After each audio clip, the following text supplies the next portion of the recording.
మేఘాలయలో ఇండోర్కు చెందిన నవ దంపతుల మిస్సింగ్ మిస్టరీ ఇప్పుడు కలకలం రేపుతోంది.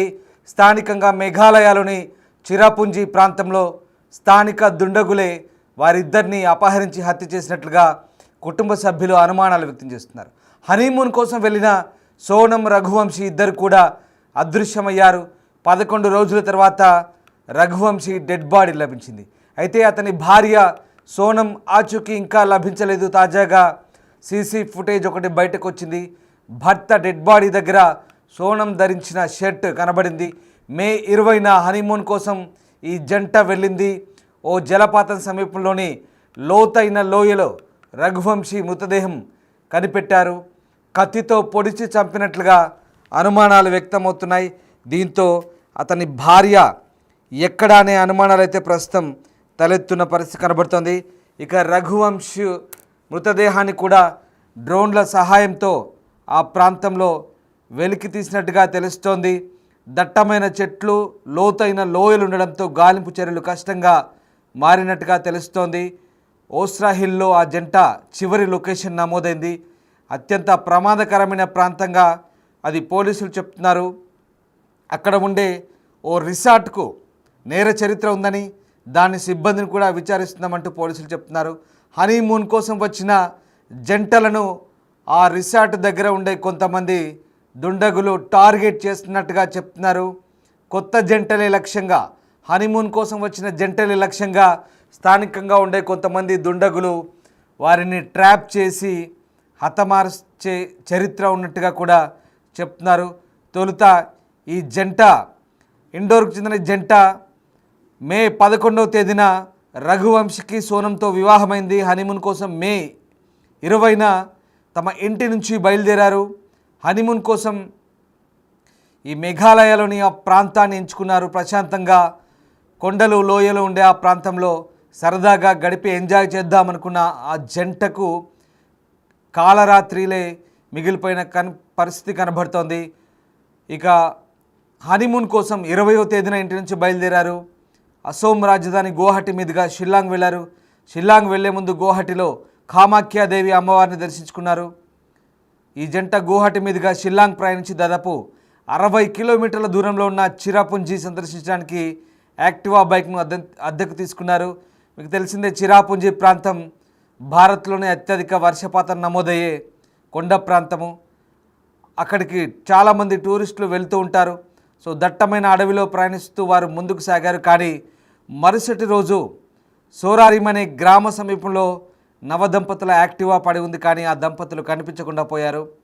రాజా సోనం అదృశ్యంపై అతని తల్లి రీనా స్పందించారు. తమతో చివరిసారిగా మే 23వ తేదీన మాట్లాడినట్టుగా చెప్తున్నారు. ఇక అప్పటి నుంచి వారితో మాట్లాడలేదని, కమ్యూనికేషన్ కూడా లేకుండా పోయిందంటూ రోధిస్తున్నారు. మే 24వ తేదీ వరకు కూడా వారి ఫోన్లు స్విచ్ ఆఫ్గా వస్తున్నాయి. దీంతో ఆందోళనకు గురై మేఘాలయ పోలీసులకు ఫిర్యాదు చేస్తామన్నారు. పోలీసులు, బంధువులు కలిసి ఆ ప్రాంతంలో గాలిస్తున్నారు. ఒకసారి మనం ఆ సీసీ ఫుటేజ్ సంబంధించిన దృశ్యాలు చూడొచ్చు. రఘువంశీ అలాగే సోనం ఇద్దరు కూడా స్థానికంగా ఒక బైకును అద్దె తీసుకున్నారు షిల్లాంగ్ ప్రాంతంలో. అక్కడి నుంచి చిరాపుంజికి 60 కిలోమీటర్ల దూరంలో ఉన్నటువంటి చిరాపుంజి ఘాట్ ఏరియాకి ఓ బైకును అద్దె తీసుకొని వెళ్తున్న క్రమంలో సీసీ ఫుటేజ్లో రికార్డైన దృశ్యాలవి. ఇక అటు తర్వాత వాళ్ళు కనిపించకుండా పోయారు. ఇదే చివరి దృశ్యాలుగా అక్కడ రికార్డులో నమోదైన పరిస్థితి కనబడుతుంది. నవదంపతులు మే 11న వివాహం చేసుకున్నారు. ఇండోర్కు చెందిన ఆ దంపతులు ఈశాన్య భారతంలోని మేఘాలయలో ప్రశాంతమైన వాతావరణం ఉంటుంది, అక్కడికి గడపడానికి వెళ్దామని ప్లాన్ చేసుకున్నారు. అయితే ఈ సీసీటీవీ ఫుటేజ్లో ఆమె ధరించిన చొక్కానే, ఆమె ధరించిన షర్టే అతని డెడ్ బాడీ దగ్గర లభించినట్టుగా చెప్తున్నారు. ఒకసారి సీసీ ఫుటేజ్ దృశ్యాలు చూడొచ్చు బిగ్ టీవీ స్క్రీన్పై. ఆ మహిళ తెల్ల చొక్కా వేసుకుంది ఆ సీసీటీవీ ఫుటేజ్లో. అతనితో, ఆ భర్తతో కలిసి వెళ్తోంది. పైన జాకెట్ కూడా ధరించింది. రఘువంశీ అలాగే సోనం ఇద్దరు కూడా వెళ్తున్నారు. ఆమె వాళ్ళ వస్తువులకు, లగేజీకి సంబంధించిన ఓ బ్రీఫ్ కేస్ కూడా బైక్పై పెట్టింది. ఇద్దరు కూడా స్కూటీపై వెళ్తున్న దృశ్యాలు మనకు కనబడతా ఉన్నాయి. సో ఇదే చివరి ఫుటేజ్గా చెప్తున్నారు. అక్కడి నుంచి వెళ్ళిన వాళ్ళు ఇక మధ్యలో అదృశ్యమయ్యారు. సో ఆ బైక్ సోంగ్రామ్ అనే గ్రామం దగ్గర పట్టుకున్నారు. సో అతి కష్టం మీద డ్రోన్లతో వెతికిన తర్వాత 11 రోజుల తర్వాత అతని డెడ్ బాడీ దొరికింది. అతని భార్య సోనం ఆచూకీ ఇప్పటి వరకు దొరకలేదు. ఆ డెడ్ బాడీ దగ్గరే ఆమె షర్ట్, ఆమె వేసుకుని, ఇప్పుడు మీరు చూస్తున్న ఆ దృశ్యాలు ఏదైతే షర్ట్ ఉందో, ఆ వైట్ షర్ట్, ఆ జాకెట్ ఉంది కదా, బ్లాక్ జాకెట్, దాని వేసుకున్న షర్ట్, ఆ షర్ట్ అక్కడ దొరికినట్టుగా చెప్తున్నారు.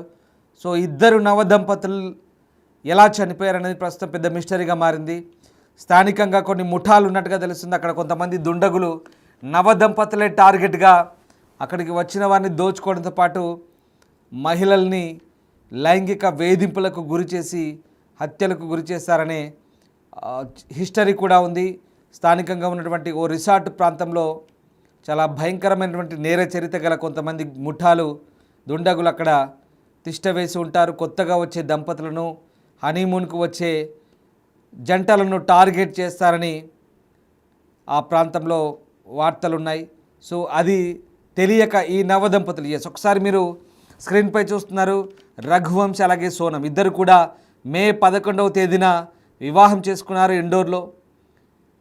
ఇంకా కాళ్ళ పారాని ఆరకముందే ఆ ఇద్దరు నవదంపతులు దుండగుల చేతిలో బలైనట్టుగా తెలుస్తుంది. స్థానికంగా ఉన్నటువంటి కొంతమంది దుండగులే వీళ్ళని హతమార్చినట్టుగా చెప్తున్నారు. ఈ సీసీటీవీ దృశ్యాలు స్థానికంగా మాధ్యమాల్లో ప్రసారమయ్యాయి. అందులో రఘువంశ్ అలాగే సోనం ఇద్దరు కూడా నలుపు రంగు జాకెట్లు ధరించి స్కూటర్పై సూట్ కేసుతో షిల్లాంగ్లోని ఓ హోమ్ స్టే దగ్గరికి వచ్చారు. అక్కడ లోపలికి వెళ్ళి గది అద్దెకు తీసుకున్నారు. కాసేపటికి మళ్ళీ అదే స్కూటర్పై బయటికి వెళ్ళిపోయారు.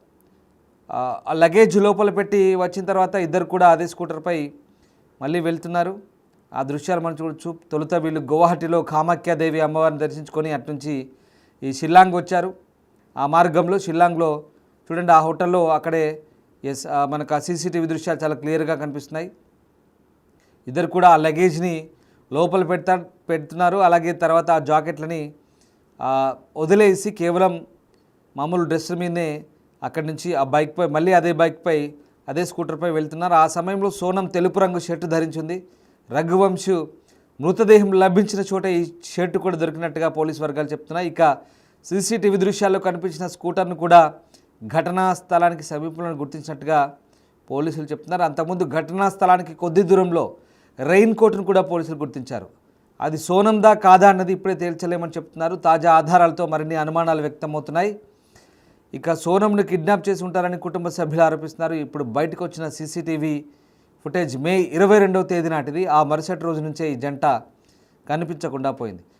రాజా రఘువంశ్ కుటుంబం మధ్యప్రదేశ్లోని ఇండోర్లో ట్రాన్స్పోర్ట్ వ్యాపారం చేస్తున్నారు. మే 11న అతడికి సోనంతో వివాహం జరిగింది. అలాగే 20న హనీమూన్ కోసం మేఘాలయకు వచ్చారు. మే 22న ఆ టూ వీలర్ను అద్దెకు తీసుకొని మౌలా కియాత్ అనే గ్రామానికి చేరుకున్నట్టుగా మేఘాలయ అధికారులు చెప్తున్నారు. ఆ స్కూటర్ని అక్కడ పార్క్ చేసి అక్కడే ఉన్న ప్రసిద్ధిగాంచిన లివింగ్ రూట్ వంతెనను చూసేందుకు వెళ్ళారని చెప్తున్నారు. రాత్రి అక్కడ బస చేసి మర్నాడు ఉదయం బయటకు వెళ్లారని పోలీసులు చెప్తున్నారు. ఆ తర్వాత నుంచి వీరి ఆచూకీ తెలియలేదు. 11 రోజుల తర్వాత రఘువంశ్ మృతదేహాన్ని సోహ్రాలోని ఓ జలపాత సమీపంలో లోతైన లోయలో గుర్తించారు. అతడిని ఎవరో కత్తితో పొడిచి చంపినట్టుగా పోలీసులు అనుమానిస్తున్నారు. వెరీ క్లియర్, ఇక్కడ దంపతుల్ని టార్గెట్ చేశారు స్థానికంగా ఉన్నటువంటి కొంతమంది దుండగులు.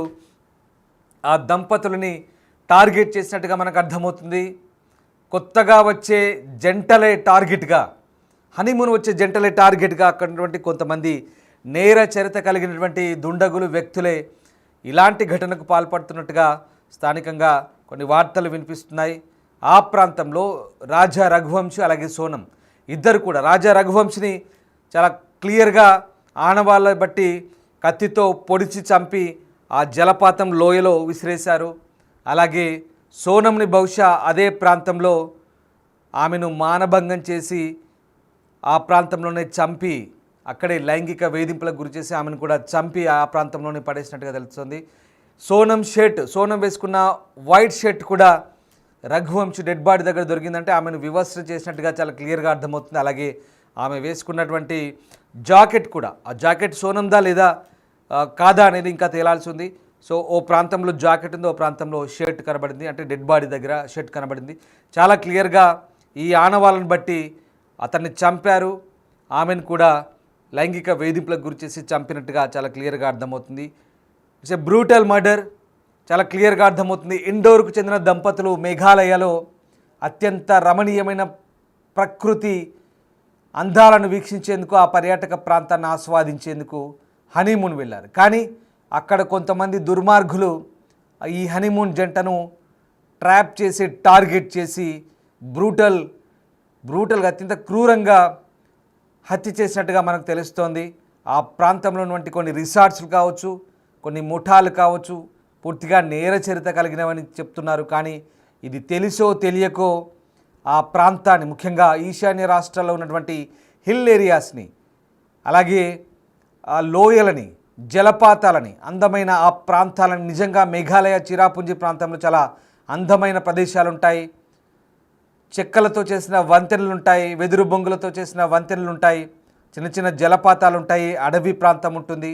వాస్తవానికి ఆ ప్రాంతం అంతా కూడా భారతదేశంలోని ఈశాన్య ప్రాంతంలో కాస్త భిన్నమైన వాతావరణంతో, భిన్నమైన అక్కడ నుండి ఆచార సాంప్రదాయాలతో ఆ ప్రాంతం అంతా ఉంటుంది.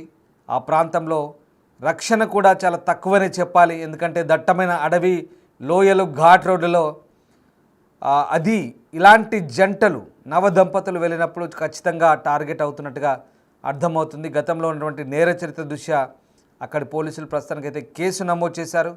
సో నవదంపతులు సరదాగా ఎంజాయ్ చేద్దామని వెళ్ళిన నవదంపతులు కొంతమంది స్థానిక దుండగుల చేతిలో హతమైనట్టుగా చెప్తున్నారు. ఆమెను లైంగిక వేధింపులకు గురి చేయడం, అతన్ని ప్రతిఘటించినప్పుడు బహుశా కత్తితో పొడిచి కిరాతకంగా హతమార్చినట్టుగా అక్కడ దొరికినటువంటి ఆనవాళ్ళను బట్టి అర్థమవుతుంది. సో కానీ ఆ సీసీటీవీ ఫుటేజ్ మాత్రం అక్కడి నుంచి, ఆ హోటల్ గది నుంచి బయటకు వచ్చిన తర్వాత అదే చివరి ఫుటేజ్గా చెప్తున్నారు. ఆమె వేసుకున్న చొక్కానే తిరిగి అతని మృతదేహం పక్కన దొరకడంతో ప్రస్తుతం ఈ ఘటనకు సంబంధించి పోలీసులు మరింత లోతైన దర్యాప్తు చేస్తున్నారు. కానీ ఘటన దేశవ్యాప్తంగా సంచలనంగా మారింది. ఈశాన్య భారతంలో పర్యాటకానికి వెళ్ళాలంటేనే, హనీమూన్కు వెళ్ళాలంటేనే ఇప్పుడు ఈ ఘటన దేశవ్యాప్తంగా వెళ్ళేటువంటి పర్యాటకులను ఆలోచింపజేస్తుంది. ముఖ్యంగా ఈశాన్య రాష్ట్రాలకు చెడ్డ పేరు తెచ్చే ఇలాంటి ఘటన పట్ల అక్కడి పోలీసులు ఖచ్చితంగా కఠిన చర్యలు తీసుకోవాలని స్థానికులు కోరుతున్నారు. ప్రధానంగా ఆ ప్రాంతంలో విహరించేటువంటి పర్యాటకుల భద్రత, వాళ్ళ రక్షణకు సంబంధించి కట్టుదిట్టమైన చర్యలు తీసుకుంటామని అక్కడి పోలీసులు కూడా చెప్తున్నారు.